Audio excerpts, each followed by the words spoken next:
Chapter 9. What else are we creating? Throughout our journey from electrons to egregores, the common thread has been that consciousness interacts with the world in mysterious ways. We've seen hints that our minds, especially en masse, can leave fingerprints on random data, summon monsters from folklore into perceived reality, and even potentially shape our experiences of phenomena like ghosts or UFOs.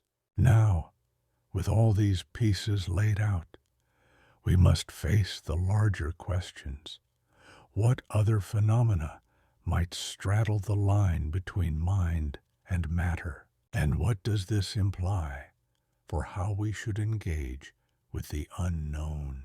Cryptids may just be one category of such liminal phenomena. Consider the realm of ghosts. For millennia, people across cultures have reported seeing apparitions of the dead or experiencing hauntings, footsteps in an empty hall, a presence felt in a cold spot, objects moving with no one there. Traditional interpretations usually split into two camps. Either spirits of the deceased are truly present, the paranormal view, or it's all in the witnesses' minds, misinterpretation, hallucination, suggestion, the skeptical view. But a third possibility arises. Some hauntings might be thought forms produced by intense human emotion. For example, a family grieving a lost loved one might, through the collective focus of their sorrow and yearning, actually conjure a fleeting image of that person, not necessarily their literal soul returned, but an emotional echo given a momentary form. Many famous hauntings center around tragedies. Perhaps the retelling of the tragic story and the weight of memory effectively feed the haunting. We saw a hint of this in the Philip experiment, where a fictional ghost story believed in led to real ghostly effects. If living minds can unconsciously project an image of the dead, then our role in ghost encounters is far deeper than just observer. We might be part author. Maybe that's why resolution in ghost cases, through acknowledgement or ritual or just the passage of time, sometimes seems to end the activity. The loop of traumatic memory is closed and the thought form dissipates. Now consider UFOs and extraterrestrial encounters. Here we have a thoroughly modern mystery that has consumed global imagination since the 1940s. It's entirely possible some UFOs are advanced military tech or even genuine alien visitors, but some researchers, like the aforementioned Jacques Vallée and John Keel, etc., have long suspected a consciousness element here too. UFO sightings, and especially alien abduction stories, often morph to fit cultural expectations. In the late 19th century, before flying saucers were a concept, people reported mysterious airships and encounters with human-looking inventors piloting them. In the 1950s, it was shiny discs and benevolent humanoid space brothers. By the late 20th century, it became ominous black triangles and big-eyed gray aliens performing medical exams. It's as if the phenomenon shapeshifts with our beliefs. Some accounts of alien visitation bear an eerie similarity to medieval tales of fairies or demons tormenting people at night, just dressed up in space-age symbolism. Could it be that our collective fascination with aliens actually beckons something to perform in that role? Perhaps not literal extraterrestrials from light years away, but something interdimensional, psychic, that obliges our narrative by appearing as we expect. It's a wild thought, but after exploring cryptids, it doesn't seem far-fetched that the observer effect might extend to what kind of visitors we get. As our cultural script changed from angels and demons to spacemen, the manifestations followed suit. It's as though there's a theater of the unknown, and our expectations provide the costumes. Even the realm of the sacred could be viewed through this participatory lens. Humanity has, for tens of thousands of years, poured collective belief and emotional energy into gods, spirits, and divine experiences. Through devotion, prayer, and ritual, have we perhaps generated genuine phenomena, miraculous healings, apparitions of holy figures, statues that weep. Skeptics say these are frauds or psychology. But if belief can spawn a monster, could it not also produce a miracle? This doesn't necessarily negate the divine. One could say maybe a higher reality interacts with us through our belief. Perhaps saints and deities, as we perceive them, are co-creations of human faith and a spiritual force.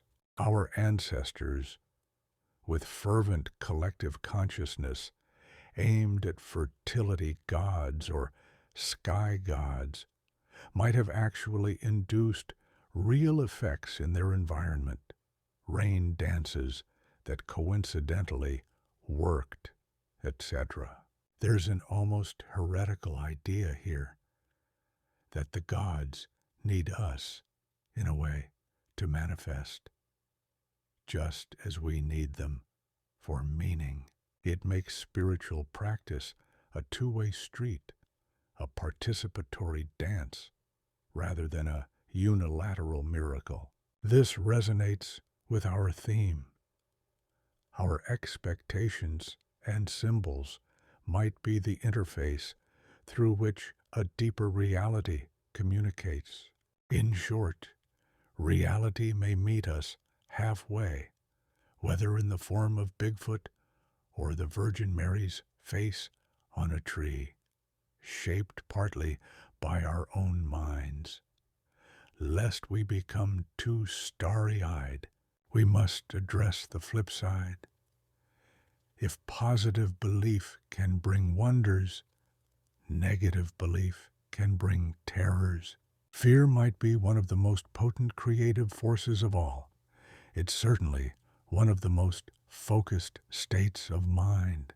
Think of periods of intense collective fear, like the Cold War. During that time, the zeitgeist was filled with existential dread. Nuclear annihilation loomed, and indeed, pop culture overflowed with monsters, giant radioactive creatures, body-snatching aliens, apocalyptic visions. One might say that era's collective dread gave birth to enduring monster archetypes in our cultural imagination. Godzilla, for instance, literally a figment of atomic anxiety. Some parapsychologists wondered if the psychic tension of those times led to increased paranormal activity, more poltergeists, more weird sightings, basically reality glitching in response to societal stress. It's anecdotal, but intriguing, as if widespread anxiety can make the veil of reality tremble. On a smaller scale, we know from medicine the nocebo effect. If a person is convinced they're cursed or will get sick, their body can manifest symptoms or illness psychosomatically. Entire communities can manifest psychosomatic effects too. Consider the medieval dancing plagues or the 1962 laughter epidemic in Tanganyika, mass hysterias where belief and expectation drove people into real physical behaviors or ailments. These show the mind's ability to impose an inner state outward onto bodies and behavior. If fear can do that, one shudders, pun intended, to think what fears on a global scale might do. In our interconnected age, a sudden collective panic, even if based on a myth, can have worldwide repercussions, like market crashes triggered by rumors or mass reactions to a false alarm. All this calls for a bit of responsibility if focusing on darkness can accidentally conjure shadows. Perhaps we should be careful with our cultural obsessions. Do we really need to feed, say, apocalyptic scenarios in every other movie and news cycle? Are we, in some subtle way, nudging ourselves toward them? It's food for thought. This brings us to an ethical and existential reflection. If indeed we hold a paintbrush in the canvas of reality, then what we choose to imagine, believe, and focus on carries weight.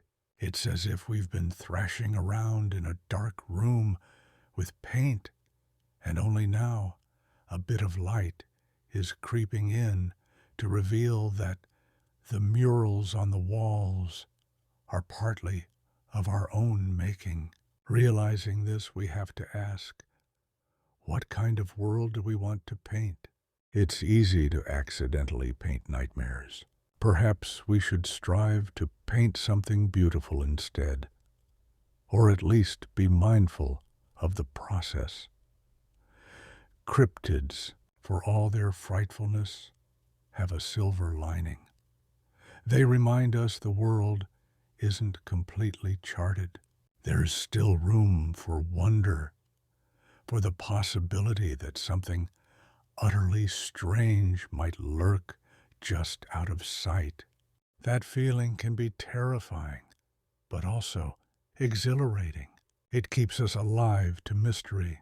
So when the impossible refuses to go away, when monsters keep rearing their heads in our collective stories, despite our best efforts to banish them with reason, maybe we shouldn't react with ridicule or panic. Instead, we might approach it with humility and genuine curiosity, neither gullibly believing every claim nor dismissively debunking without a second glance. We should become, in a sense, compassionate investigators of our own experience, knowing that in these stories of the unknown, there is an interplay between us and something bigger.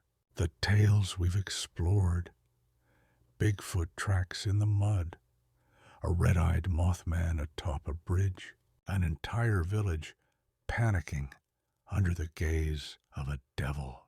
Scientists watching random numbers dance to human emotion, all point to interconnection.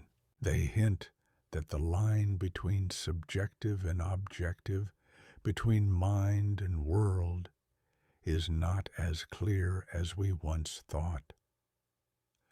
This has been an excerpt from Quantum Cryptids by Sam Elliott. Check out Elliott's new book, Paranormal Imprints, for an in-depth look into how some ghosts leave a mark on reality. Paranormal Imprints by Sam Elliott is available now.